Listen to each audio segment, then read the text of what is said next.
É com muita honra que me associo à celebração do 46º aniversário do Instituto de Ciências Biomédicas Abel Salazar da Universidade do Porto.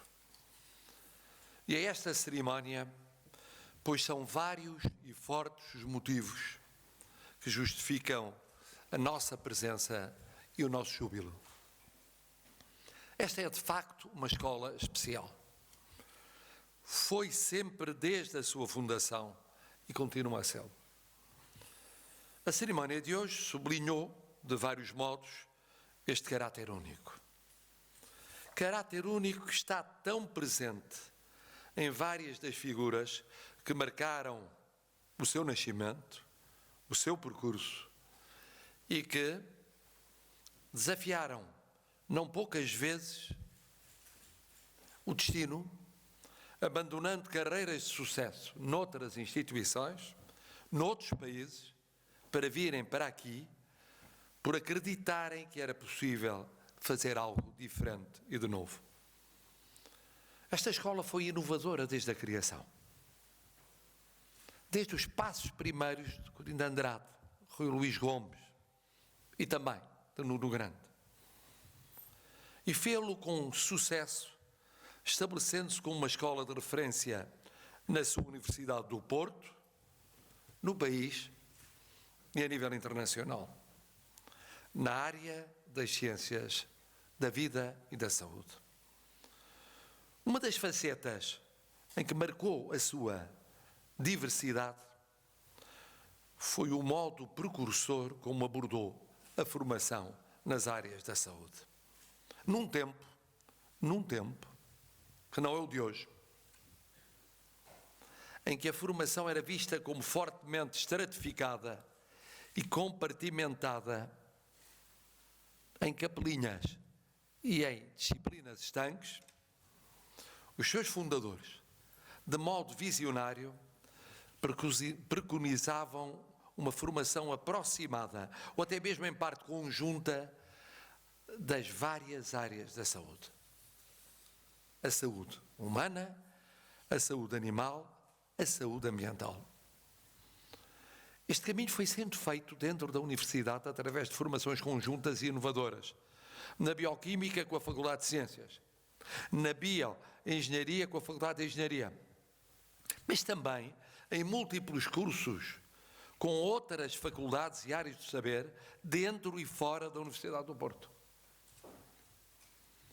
Embora essa visão se não tenha concretizado totalmente, a que hoje existe do trabalho nas áreas da saúde confirma quão certos estavam de que o futuro passava e passa por maior interdependência, por um mais intenso trabalho conjunto entre diversificadas formações na área das ciências da vida e da saúde.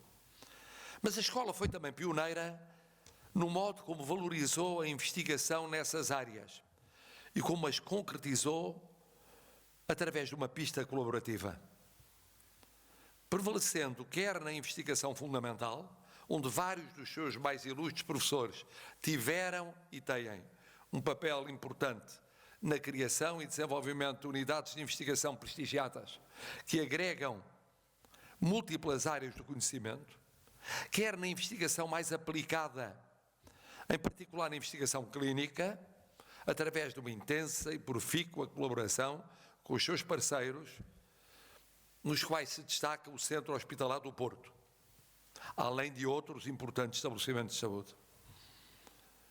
Uma escola que continua a ser pioneira. Veja-se o exemplo recente da decisão de iniciar o ensino de uma nova disciplina, Introdução à Poesia. Assim se vivifica o desiderato de continuar a promover uma educação humanística e humanista. Em suma, a escola foi criada e continua fiel ao legado de liberdade, de democracia, de humanismo, de universalismo de Abel Salazar. Figura ímpar que homenageia através do seu nome através de uma atitude de abertura ao mundo e aos outros, de permanente descoberta e questionamento. Estas marcas são também algo que identificamos com a figura, ela própria única, da professora Maria de Sousa, que Vossa Excelência, o Sr. Ministro, tão bem conheceu, sendo certo que eu testemunhei, já lhe disse várias vezes, como ela o apreciava e admirava e acompanhava, em termos institucionais, mas, se é possível, mais ainda em termos pessoais. Maria de Sousa foi pioneira, inovadora, desbravando muros e mitos.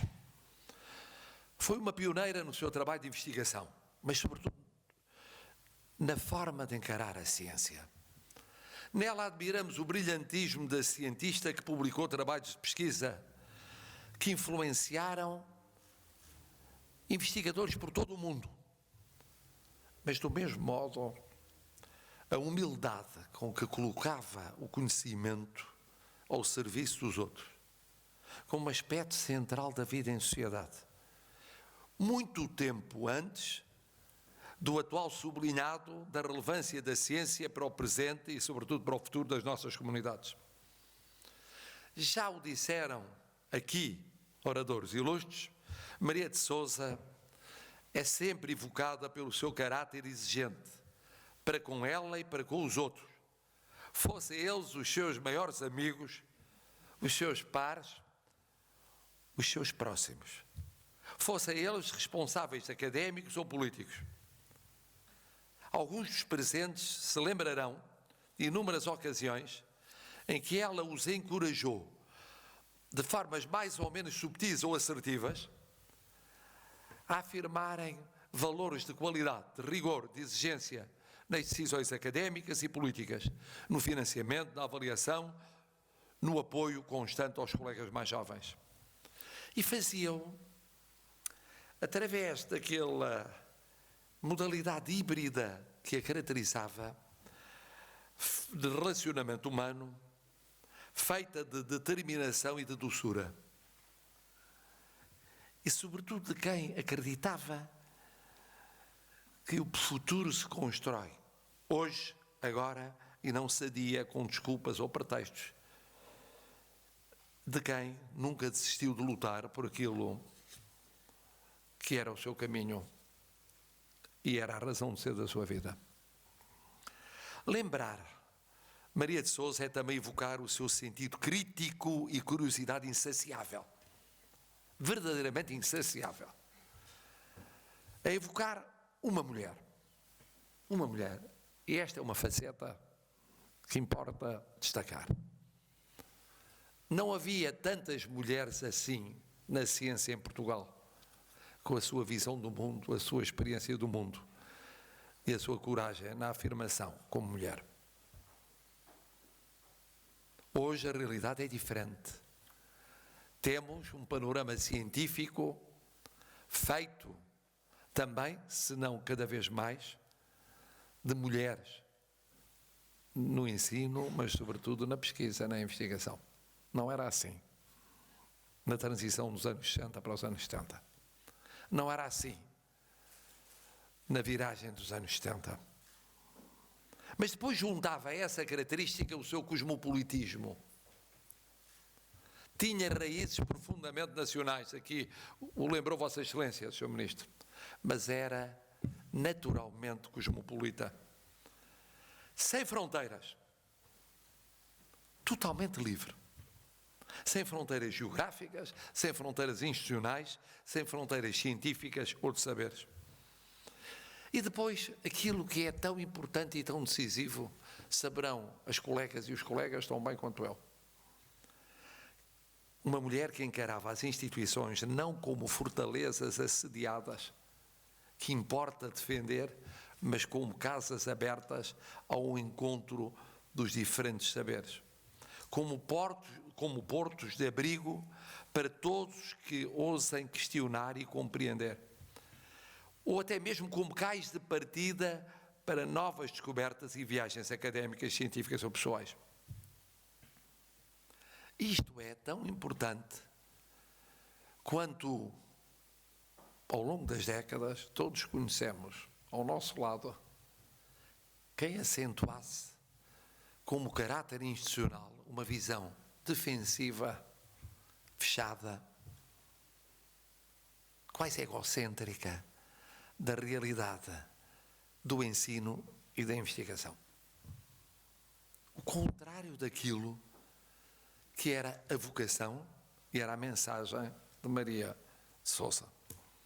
Daí, também aqui já foi recordado, que nunca cessasse de incentivar os seus colegas e estudantes. E, como disse, fez matriz em programas precursores como o GABA, o Programa Avançado em Biologia Básica e Aplicada, e os inúmeros investigadores de renome que descobriu e que secundou.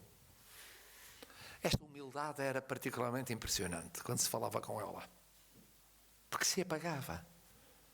Por vezes, nos últimos anos, em momentos particularmente intensos da vivência científica, ou se quiserem, de repercussão institucional da vivência científica, eu lhe coloquei a questão do diálogo intergeracional e das várias pistas e do confronto de posições que existia sobre muitos herdeiros de um passado de investigação e muitos projetos de investigação virados para o futuro.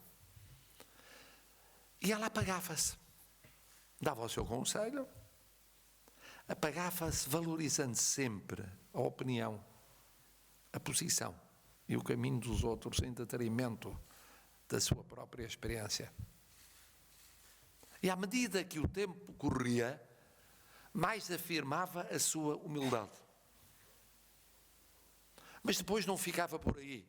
Também vários o evocaram. Tanto estava à vontade em debates científicos de vanguarda, como nas conversas sobre literatura ou sobre pintura.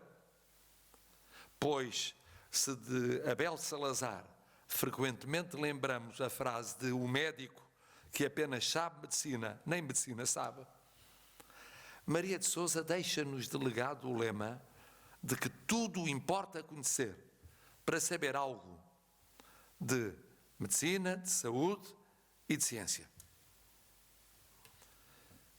É esta mulher única e extraordinária que hoje aqui homenageamos, e nela uma visão e uma escola que continua a desbravar caminhos por um ensino superior mais aberto, mais inovador, mais comprometido com a sociedade e com o mundo.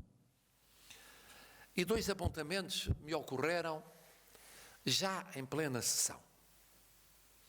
Um, suscitado pelas palavras de Vossa Excelência, Sr. Ministro, e que é a confirmação de uma tese que para mim tenho até prova em contrário como certa, que nós partimos como vivemos. E ela partiu como viveu. Tendo podido estar em contato com ela praticamente até ao limite da possibilidade de contacto que manteve com o mundo, porque estava sempre em contacto com o mundo, e esteve meses e meses em contacto com o mundo, me impressionava a doce lucidez com que se preparava para partir.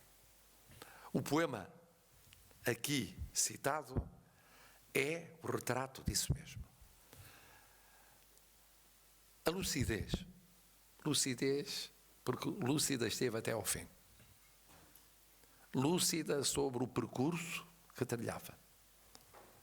Lúcida sobre o destino inexorável. Lúcida sobre os passos nesse percurso, que enquanto pôde, descreveu com um rigor e um distanciamento impressionantes.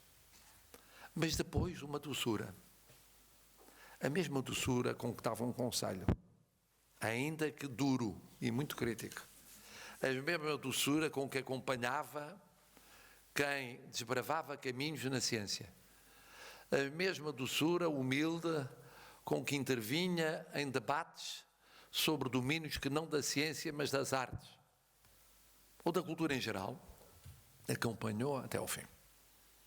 A segunda reflexão é a da importância do futuro na vida de Maria de Sousa, como na vida desta instituição. Ela tinha a noção de que tinha desempenhado um papel num determinado período histórico, que de alguma forma podia continuar a ajudar a desempenhar um papel até ao limite das suas forças. Mas depois sabia transmitir o testemunho. Não considerava que isso apoucasse o seu passado. E só prestigiava o seu passado. E esta é uma mensagem académica tão mais importante quanto nós sabemos, e todos testemunhamos ou testemunharemos isso à medida que nos aproximamos de um instante, que é um instante decisivo, determinante da nossa vivência académica no domínio da ciência. Como é difícil viver esse momento. Como é difícil saber sair de cena. E como é difícil não querer permanecer em cena um pouco mais. Com a ideia de que há qualquer coisa de insubstituível. Quando mesmo o que é insubstituível só se valoriza com a saída de cena. Com Maria de Sousa esse problema nunca existiu. Porque ela em vida já tinha entrado na história. Não o dizia, a sua humildade impedia que o dissesse, mas o legado já existia. Que é o mesmo legado para todos vós que construís dia a dia esta escola, que é o mesmo legado para todos os que na ciência fazem percursos que levam mais longe o percurso que ela desbravou, e no que vos toca, tendes hoje a missão e a responsabilidade de levar este caminho sem limite de horizonte, sem cedência de princípio, com abertura de perspectiva, do mesmo modo que isso aconteceu durante 46 anos, fazendo desta escola um exemplo de liberdade, de democracia, de serviço da comunidade, de exigência, de rigor e de abertura de horizontes. Numa palavra, uma escola que aos 46 anos continua a ser uma escola do futuro. Para isso nasceu, para isso constrói o seu presente, para isso continua, à sua maneira, o legado de Maria de Sousa.